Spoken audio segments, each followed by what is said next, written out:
Hallo Duet gemeente, dit is vir my 'n groot voorreg om vandag met julle te praat oor hoe ons as gesinne saam kan vas. Baie mamas het vir my kom vra, is dit moontlik? Kan ons dit doen? Mag mense doen? En die antwoord is ja, verseker, dit sal amazing wees. Ek dink wat ons altyd verkeerd dink wanneer ons dink aan vas, is dat ons nou ons kinders nie koue water moet instamp en ons hele gesin is op 'n watervas. Daar gaan nog baie jare wees vir jou en jou kinders om vir 21 dae lank saam die watervas te doen, maar vir nou gaan ons dit eers stappie vir stappie vat. Waar ons begin is, ons gaan vir ons kinders ook leer, wat is vas, hoekom vas ons, wat gebeur as ons vas en hoe gaan ons dit doen. As hulle ingelig is, dan voel hulle ook deel van die proses en hulle voel nie ook so verskrik en negatief oor hierdie ding wat nou gaan kom nie. Ek dink ons kan begin deur net te onthou dat vas 'n praktyk en 'n dissipline is. Dis nie 'n wet en 'n straf nie. Die oomblik as ons dit wetties en as 'n straf gaan sien, dan raak dit negatief, dit voel nie lekker nie, almal se gesigte val, almal begin in bewing en angs ingaan, want ons gaan vir die volgende paar dae hier verskriklike tyd ingaan, en dit is nie die hart agter vas nie. So, wat is vas? Vas is iets wat ons doen, wat ons help om ons fokus terug te draai na Jesus toe. En dit kom herinner ons aan ons totale afhanklikheid van God. Nie net liggaamlik nie, maar geestelik en ook emosioneel. So dis 'n holistiese afhanklikheid wat ons net weer besef. Nou wat ons hulle kan verduidelik is wat gebeur tydens vas. Wanneer ons vas, dan skuif ons fokus weg van onsself af, omdat ons in 'n verskriklike selfgesentreerde wêreld lewe, waar alles gaan oor me, myself en I, oor my gemak. Vas is 'n sacrifice, dis 'n offer. En ons offer ons eie gemak, my gemak, dit wat ek nou wil hê, offer ons op en ons skuif ons fokus na Jesus toe. Ons lewe ook in 'n verskriklike instant gratification era. So dit maak dat ons kinders so gewoond is aan ons druk 'n knoppie en ons kry wat ons wil hê. Alles werk deesdae so. Die oomblik as ons begin vas, dan maak ons hulle spiertjies bietjie sterk wat geduld en wag betref. So ons leer hulle om hulle geestelike spiere ook te oefen, want nou gebeur dinge nie so vinnig nie. Ons gaan dalk wanneer ons gesonde kos maak 'n bietjie langer kos maak. Ons gaan nie nou net die televisie kan aansit om te voel ek voel beter of ek kan rus nie. Alles wat ons gaan doen, gaan so 'n bietjie meer geduld en so 'n bietjie meer rustigheid vat. Dan wat ook gebeur is, ons vervang iets met iets anders. So ons sê nee vir een ding, en dit maak dat ons ja sê vir iets anders. So wanneer ons nee sê vir byvoorbeeld televisie of PlayStation of enige games of screen time en selfone, dan kan ons ja sê vir worship. Ons kan ja sê vir tyd saam met Jesus in die woord. Ons kan ja sê vir saam bid, vir saam nagmaal hou as gesin. En al daai dinge, weet God, is so kardinaal tot ons gesin se gesondheid ook. Hierdie is 'n verskriklike praktiese manier hoe julle vir julle kinders kan verduidelik wanneer julle in die vastyd ingaan.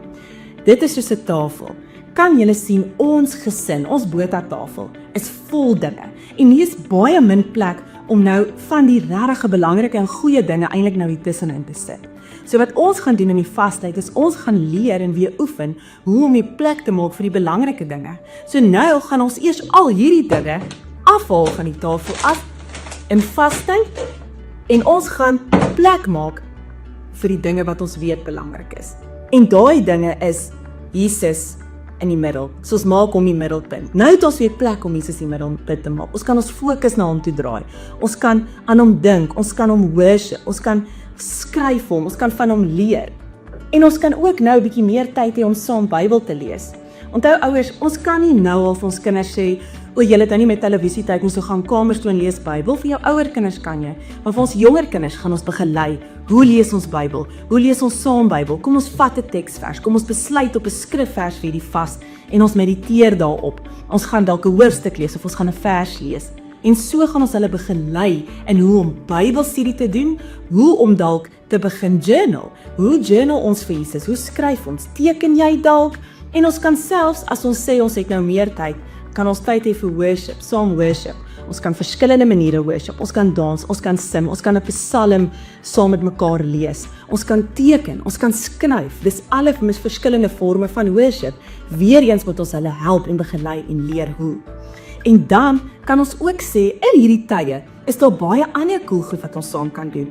Ons het so baie resources in die winkels deesdae, dat ons kan sê, okay, Gewoonlik eet ons om die televisie en ons kyk televisie terwyl ons eet, maar nou gaan ons gou die memory game speel of ons gaan die Bybel vasvra kaarte uithaal en ons gaan dit bietjie doen. Ons gaan Would You Rather met die Bybel doen. Would you rather be Daniel in die leeukuil of eerder Dawid wat vir Goliat moes face? As ons begin kreatief raak, gaan ons sien dat ons kinders baie vinnig kan wys, daar's baie lekker goed om te doen wat nie net televisie kyk en screen time is nie. Daar's ook hierdie baie oulike raai speletjie vir die gesin, seentjies hou baie van dit, en dan is daar ook tyd om in die natuur te kom. Ouers, daar's niks wat 'n kind so vinnig die realiteit van God se grootheid laat besef, soos om in die natuur te stap, om piknik te hou, om daar te gaan sit en praat oor wat Jesus gedoen het, of 'n teksvers te ontleed, of wat in jou hart aangaan, wat sê Jesus vir jou, hoe hoor ons Jesus praat. En dit is al die wonderlike dinge wat ons as gesin ook gaan begin vestig, wat 'n tradisie of 'n kultuur gaan raak, 'n praktyk gaan raak in ons lewe, wat ons kinders weer eendag gaan oordra. Ek dink 'n heel belangrike ding wat ek vandag vir julle wil sê is, doen dit met joy en positiwiteit, want dan gaan ons kinders begin uitsien na vastyd. Dis amper weer tyd dat die Botha gesin gaan vas. Ons doen altyd daai. 'n Oulike ding om te doen is om 'n tafeldoek te kry en vir die hele vastyd oor die tafel te sit waarop jy dalk geteken het die buitelyne van 'n skrifvers. En almal kan, as hulle nie weet wat om te doen nie, terwyl hulle met Jesus praat, gaan help inkleer aan daai tafeldoek. En dit is 'n memory van hierdie 2025 vastyd. Jy kan 'n canvas maak wat elke jaar teen die muur opgehang word. En eendag gaan hulle daarna terugkyk en sien, dit is die legacy wat in ons gesin begin bou is en ek wil dit graag voortduur.